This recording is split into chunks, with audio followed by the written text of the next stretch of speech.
Merry Christmas, everyone. It's Zachariah again, and I got the chance to make my first doubles team in Regulation H. And as you all know, Regulation H is kind of coming to a close, so I just wanted to look at it in hindsight and explain to y'all how I went about making my team. So I'm going to go through my initial thoughts with the regulation and what my initial team idea was, and then I'll explain what changes I made to get more success later in the regulation. So to start out, we have Alolan Ninetales. The first Pokemon game I've ever played was Pokemon Sun and Moon. And of course, Alolan Ninetales was from that generation, and it was one of my favorite Pokemon there. It has the ability Snow Warning, so it sets up the snow, and it also has the move Aurora Veil, which sets up basically Light Screen and Reflect at the same time, as long as the snow is up. So that's a really good combo, especially with how fast Alolan Ninetales is. It makes it to where you throw it out, you set up Aurora Veil, and then it's very hard to damage the Pokemon on your team.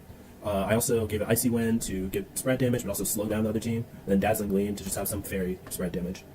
Focus Sash is good because Alolan Ninetales is not the bulkiest of things, but it is fast, so that's a good combo. Also from Generation 7, we have Incineroar. If you have watched any of Wolfie's videos, you'll know that Incineroar is just the best there is. I gave the Citrus Berry, so it has more staying power. I don't really like having Incineroar where it's purely just support. I want it to also be able to do damage. Its attack stat is its highest stat, so why not make use of that? And then the rest of the set is standard. Fake Out, Flare Blitz, Parting Shot, not Darkest Lariat. That is not standard. I did not have access to the DLC though, so I had to make something work, so I used Darkest Lariat. And then I also had Intimidate on it. We'll see later on that some of my Pokemon have some bulk to them, so I figured having something that can support them and be able to heal them up would be good. And luckily enough, Sinistra just got added to the game when I was making my team, so it has the ability Hospitality, which heals its partner whenever it switches in. So that's really good. Machagacha is like a broken move. I don't hear people talk about that as much. It's spread damage, it has a chance to burn, and it heals Sinistra every time it does it. So, I don't know, it's just like a broken move. Shadow Balls, Ghost type damage. Rage Powder is good for redirection, and then Trick Room, just in case I'm going against some really fast things that I don't want being that fast. Grassy Seed, I wasn't really sure what to put on Sinistra, so I put Grassy Seed. Just in case I'm going against Rillaboom, it'll just make this thing more of a defensive tank. So yeah. Then we have Baxcalibur. So this was the second Pokemon that came into my mind when I wanted to do a team with Alolan Ninetales, because nowadays the snow actually boosts the defense of any ice type. So not only do you get the boost from like the defensive boost from Aurora Veil, but you also get it from the snow itself. So that's two defense boosts, one from the snow, one from Aurora Veil, for both Ninetales and another ice type, like Baxcalibur. And then also if you give that other ice type an Assault Vest, well now you have a special defense boost from the Assault Vest and one from the Aurora Veil also. So you're just not damaging these ice types. So I wanted to have another ice type that's fairly bulky. And originally I think I had Cetitan, but Cetitan couldn't really damage very well. You could do like Belly Drum, but then you're cutting your HP in half, and it's a lot of setup just to not do as much damage as Baxcalibur. Baxcalibur, you just throw it in with Assault Vest, you just click moves immediately. So it was really good, in my opinion. I gave it Thermal Exchange because I didn't know it had another ability. And then I gave it Glaive Rush just for big damage. Icicle Crash for big ice type damage when it actually hits its target. Ice Shard is probably my favorite move ever. It's just priority ice type move. And on Baxcalibur specifically, it does a lot more damage than people anticipate. A lot more damage. And then Thunderfang, just in case there's water types. And yeah, Alolan Ninetales and this thing, those are like, that is the ultimate synergy on this original team. Then we have Greedent. That's a kind of weird one. In Generation 8, which is the Galarian region, Sword and Shield, I remember getting this thing, and I don't know, I mean, it's just like a big squirrel thing. But if you give it a berry that gives it health, and then also it has Cheek Pouch, which gives it even more health when it eats a berry, so you basically just get double health. And it was the most insane thing ever. What I would do is I would run Stockpile, which boosts your defense and special defense, and people would damage me all that time. But by the time I'm done stockpiling, I'm at a low enough HP where I eat my berry, and then I get all that health back, except I'm at higher defense values. So it made it really hard for people to get rid of this thing, and then I'd have Body Press and Super Fang. So I could just cut your HP in half, or I could attack you using my defense stat as my attack stat. So I needed no attack investment, I needed no special attack investment. I could invest everything in HP, defense, and special defense, and this thing was an absolute unit. I remember playing Pokemon Showdown, and people just rage quit left and right, as insane as that sounds, just because of this thing. So yeah, Body Press, Super Fang, Stockpile, and then Stuff Cheats, just in case I need to eat my berry earlier. If I'm scared I'm going to get like two-shotted in an awkward HP range where I don't get to eat the berry, then I just do that. And that's why I also wanted Sinistra, because Sinistra can also heal this thing. So if it's already gone through its berry healing or something like that, Sinistra can just come in, Hospitality, this thing has even more health now and is even harder to get off the field. And then lastly, I just wanted something that does a lot of damage and kind of fills out the fire, water, grass core that you usually see in like these balanced kind of teams. And so I wanted Palafin because it has such a high base stat value and such a low base stat value meta. Of course, you have to set up with it, but I have Sinistra and Incineroar, which are highly incentivized to switch out. So I thought that, hey, the switching out thing isn't going to be a big deal for Palafin. Originally, I think I gave it Choice Scarf, but it didn't really do anything, so I gave it Clear Amulet, so you can't lower its attack. And then I gave it Wave Crash, which is just massive water type damage. Acrobatics, in case there's any fighting types. Drain Punch to deal with like steel types and things. And Flip Turn, so that it could easily switch out if there's no pressure on it. It could just hit something, switch out, and we're good. So what problems did I face in this team that needed tweaking? So the biggest thing is, in order to do damage, there was a lot of setup that you had to do. Besides maybe Alolan Ninetales and Baxcalibur. Well, besides Baxcalibur. Baxcalibur you could just throw in and it's doing damage. But everything else was not immediately doing damage. Not Alolan Ninetales, you're not doing damage with Icy Wind, and you're doing a little bit of damage with Dazzling Gleam. Incineroar could, but it's like a support thing. You're not doing a ton of damage with Darkest Lariat either. What else is there? Sinistra could too, but it also had support things that it needed to do, so it's kind of awkward. Greedent took forever to set up because you had to get all the stockpiles in order to be good, and you needed to eat the berry. And then Palafin, you need to switch in. So there was a lot of setup. And when I say a lot of setup, it's a lot of setup compared to what other people needed to do. So for instance, one thing that was a big problem was going against Hydreigans, who would just like get Dragon Cheered or have some other way of boosting their critical hit ratio, and then they'll just like have 100% critical hits and then just delete your team. And they can do that pretty quickly. It only takes like one turn to set up, whereas a lot of these things take multiple turns to set up. And so they kind of outpace you, and then you just lose the game because they're critical hitting you on Draco Meteors every single time. And then there were a lot of common Pokemon archetypes and just common Pokemon that were such big issues. I remember Annihilate would just like delete the team. Like there was nothing I could really do against it. It was too bulky to get taken down by like Dazzling Gleam, and then everything else is just not touching that.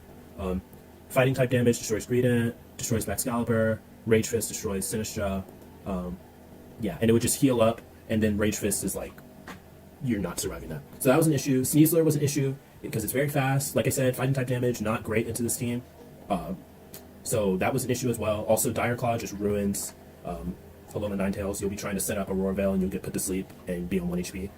So that's not fun. Size Spam was also an issue. There's not like a particular reason why. Size Spam is just like massive damage, and the only thing that can kind of deal with it was Incineroar, since it was immune to it, but people would find ways around Incineroar. It's a common Pokemon, so of course people are going to know how to get around that, and nothing else was surviving it. And again, Size Spam is really easy to set up. You just send out Indeedee, and then you send out, I don't know, Armor Rouge, Hatterene, whatever you want that has Expanding Force, and you just delete the other team. So that was a problem. And then Archaludon Rain was also a big one that I couldn't really deal with, and that was incredibly common at the start of the meta. It would just get up all the Electroshock boosts. You'd be getting hit by Pelipper, doing Hurricane, Weather Ball, Body Press, everything under the sun. It was just unbeatable. Basculegion, Water Terra, Wave Crash, running through your team.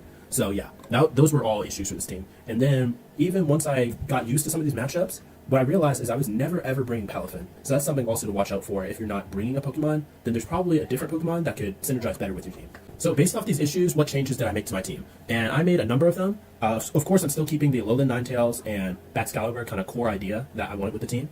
So Alolan Ninetales and Incineroar had like the least changes. Still had Focus Sash, still had Snow Warning, still had Protect, still had Aurora Veil. So you're still getting all those defensive boosts from the Snow for Baxcalibur and Alolan Ninetales, and the Aurora Veil. So that's still great for the team, great. But what I also realized is I don't need to be investing in my defense stats if I already have like Focus Sash. I mean, that's probably obvious to y'all, but I don't know, I was kind of new, and yeah. So I can invest a lot more in speed, of course, so I can get the Aurora Veils up fast, but also in my attack stat, or not attack, oh man, special attack stat. And what I realized is there's not a lot of fairy types in the Regulation H meta, so having a fast Pokemon with Stab Moonblast is really, really good and puts a lot of pressure on the other teams. And then also, Blizzard has 100% accuracy in the snow. So that was also very, very valuable in making this Ninetales. So this Ninetales not only was able to support the team with Aurora Veil, but it could also put massive pressure with Blizzard and Moonblast. And if you ignore this thing, and it just is spamming Blizzards, you're going to get frozen. And if you get frozen, GG's. Most people that I froze just ended the game. They just DC'd. Incineroar was the one that was almost the exact same. Still Citrus Berry, still Intimidate. Still fake out parting shot flare blitz, but then I got the DLC, so I was able to get knockoff. So that's important. Lets you remove items. There's pretty much no drawback to just clicking knockoff on something. Oh, I forgot to say the Terra types. This Ninetales, I give it water so that if I do need to live something, I probably can with Terra water, especially if I get the Aurora Veil up since I'm fast. Incineroar, I was lazy, but it kind of worked, was Zettafire. Like I said, I like Incineroar being able to use damage and use that 114, I think, attack stat. So Zettafire Flare Blitz does a lot more damage than people expect, so that was always cool. You remove your dark type weaknesses to the common fighting types like Annihilate and Sneasler as well. Then, this is the first like sub I made to the team. So instead of having, what did I have? Instead of having Sinistra, I subbed it out for a Moongus. And I got this from one of Wolfie's videos. Like I said, I was pretty new, so I knew Amoonguss was good for some reason. I just didn't really know why until I watched the video. I was like, okay, this thing's insane.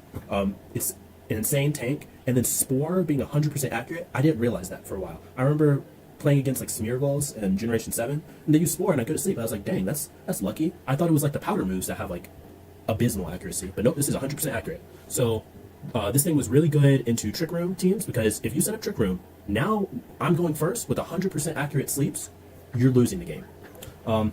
So yeah, this thing was really good. I gave it Black Sledge because, again, I was lazy. I didn't change the Terra type off of Poison. So Black Sledge will always heal this thing like it's leftovers. So it's passive healing. If I need to heal more, I can switch it out with Regenerator. And that pairs very well with Incineroar. You can just switch these things in and out, and then you're lowering the attack, you're healing your Amoonguss, you're lowering the attack so they do even less damage to Amoonguss, so you heal more. It's just a great cycle. I gave it Rage Powder because why not? A great redirection. I gave it Pollen Puff so that I could heal its teammates. That's going to be really important, especially for this Goodra. And Clear Smog. Clear Smog was interesting. I put Clear Smog on there for one Pokemon and one Pokemon only. That was Dondozo. Pretty much, it didn't get used for anything else, but occasionally it would be useful. But against Dondozo, if you have this in the correct position, you win the game. If they switch to Tatsugiri, in the same turn you Clear Smog their Dondozo, they're a sitting duck, and you can set up whatever you want. They're just terrible. Absolutely horrible matchup. Like, Dondozo does horribly against this.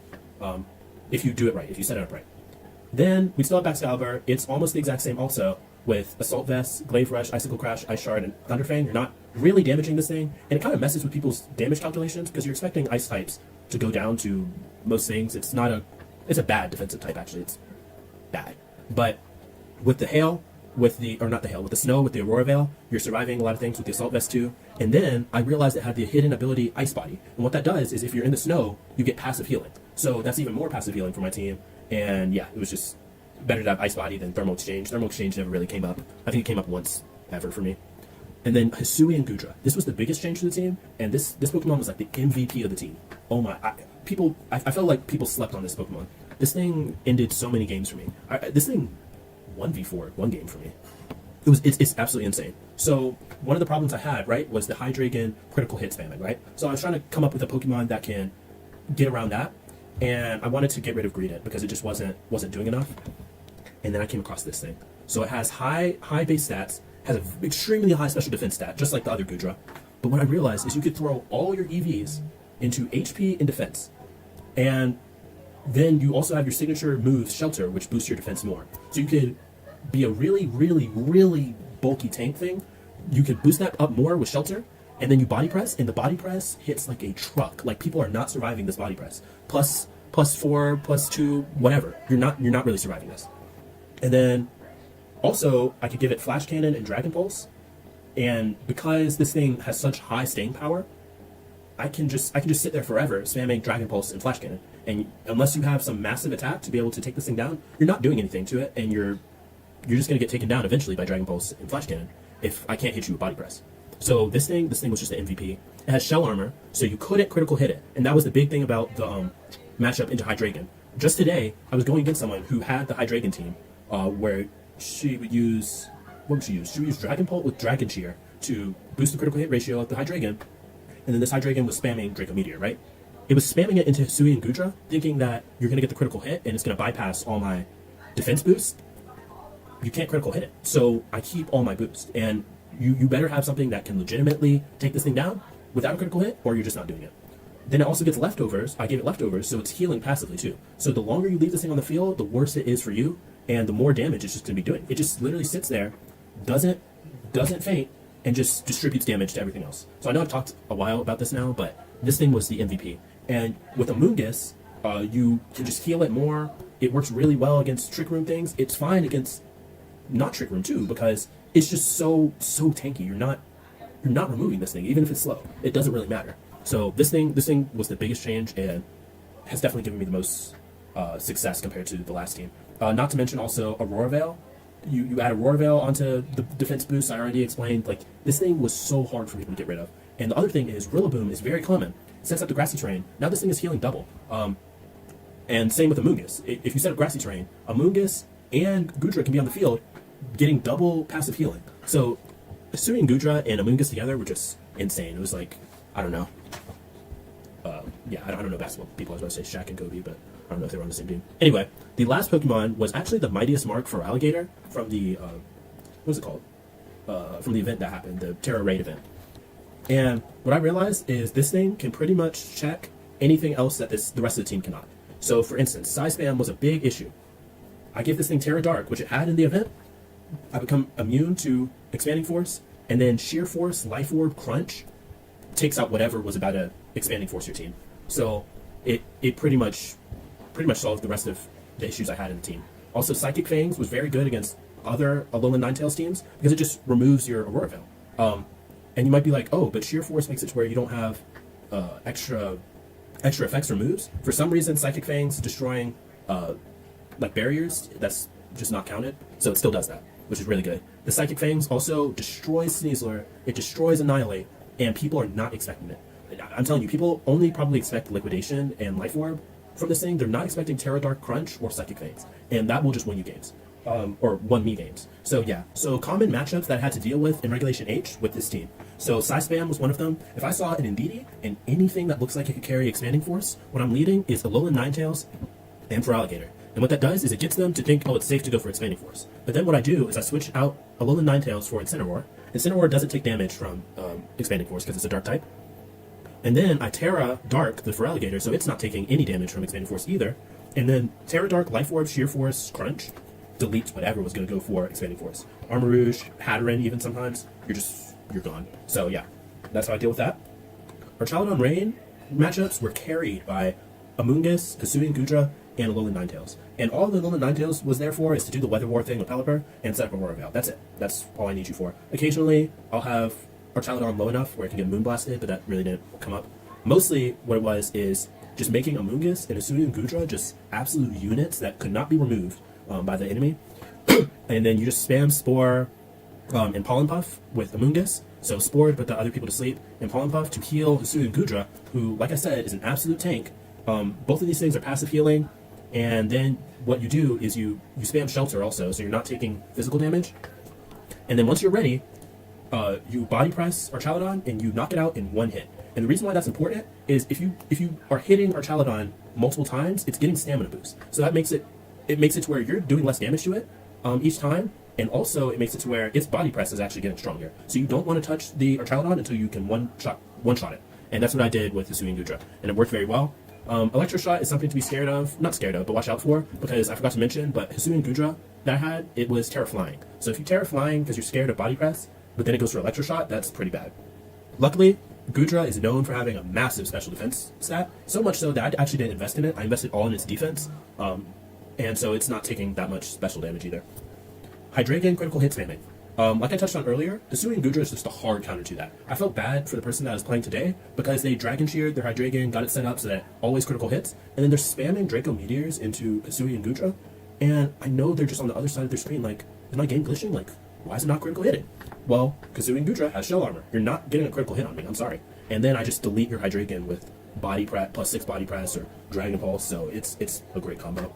If I see a Sneasler or an Annihilate that is an issue, I'm going to prioritize having Feraligatr use Psychic Fangs against it. So I'll probably lead with Alolan Ninetales and Feraligatr.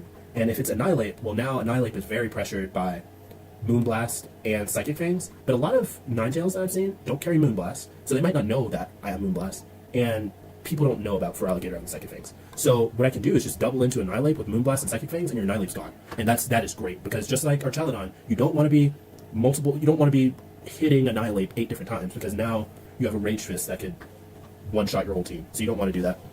And that's why getting it off the board turn 1 is incredible. If it's a Sneasler, on the other hand, Sneasler's fast, and frail. So, and it can do super effective damage to Alolan Ninetales. That's important. So what I do is I protect Alolan Ninetales. They're going to go into a Dire Claw, into this thing. Going to go into a Protect, and then I still Psychic Fangs them for 4 times effective damage. And yeah, that pretty much seals the deal there. If I'm going against Ursaluna Trick Room, I'm going to prioritize Hisuian Gudra, Amoonguss, and Alolan Ninetales again. Amoonguss and Hisuian Gudra deter, Trick Room. And if you do go for Trick Room, well, now my Amoonguss is putting everything on your team to sleep. Everything on your team. Also, if they go for Earthquake or Headlong Rush, if I think they're going to do that, I just Terra Flying my Gudra, and then go for Body Press into their normal type Ursaluna, and then I just knock out your Ursaluna, and you haven't done any damage to me. So it's a great thing. Also, Blizzard is just super effective into Ursaluna, so you better watch out. If I see a Goldango, I gotta be careful, because, of course, Goldango is going to wreak havoc on Alolan Ninetales and Baxcalibur. So what I prioritize there is having Incineroar and Feraligatr to deal with it. People don't really know about... People aren't using Feraligatr. So you can catch people off guard with Crunch, doing a lot of damage to Goldango. People are going to be aware of Incineroar having knockoff and things, so that might not catch people off guard, but this Feraligatr definitely can. Against Lilligant and Torkoal, that's kind of not great. I try and do the Weather War with Alolan Ninetales, and then...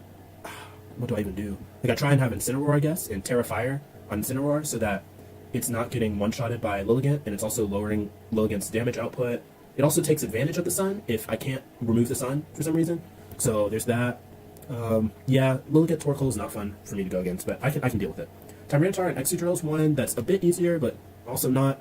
You can try and do the Weather War, but it can be hard because Excadrill, of course, is a Steel type, so it can just, like, one-shot your... Well, it can't one-shot because it's Focus Sash, but you know what I mean. And if you mess up, the Sandstorm will just remove your Focus Sash for you, for the other team, for your opponent, so that's not good. Incineroar is good for, like, lowering their damage output, but most of the time Excadrill is going to be running Clear Amulet anyway, so that's a bit rough. Hisuian Gudra is probably my best bet, as long as I Terra Flying and am able to get rid of Tyranitar in a timely fashion. Because if I Terra Flying, and they catch me Terra Flying, and just go for a Rock Slide, well then, that's not great. I'm probably still surviving it, because this thing's an absolute unit, but still, it's not damage you want to take. And the last thing that came up was this Minimize Alolan Muck stall. It's like stall final boss. Like, you can't touch any of the Pokemon because they're +6 in evasiveness, and then they all just spam Toxic and healing. It's the most annoying strategy. I went against it. I only went against it 2 times, but it was such a traumatic experience that I wanted to put it on here as something that I'd try and defend against. And the first time I didn't know what I was looking at in team preview, so I just lost. And the second time, I almost won. I almost won. But what I had to do to almost win there is prioritize having Alolan Ninetales with Blizzard and Snow Warning. The thing about Blizzard is if the snow is up, it bypasses accuracy, so it cannot miss. So I'm always hitting my Blizzards, and if I freeze the other person, then I can really capitalize off that and maybe pull out a win. That Minimize Alolan Muck strat, whoever came up with that, you're annoying. But yeah, those are the common things that I ran into in Regulation H and how I dealt with them with this team. Thank you for watching. Let me know if you want to see more things like this where I explain my thought process with these different teams. Like I said, I'm pretty new, so I enjoy learning more about this stuff. And yeah, thank y'all for watching, and Merry Christmas.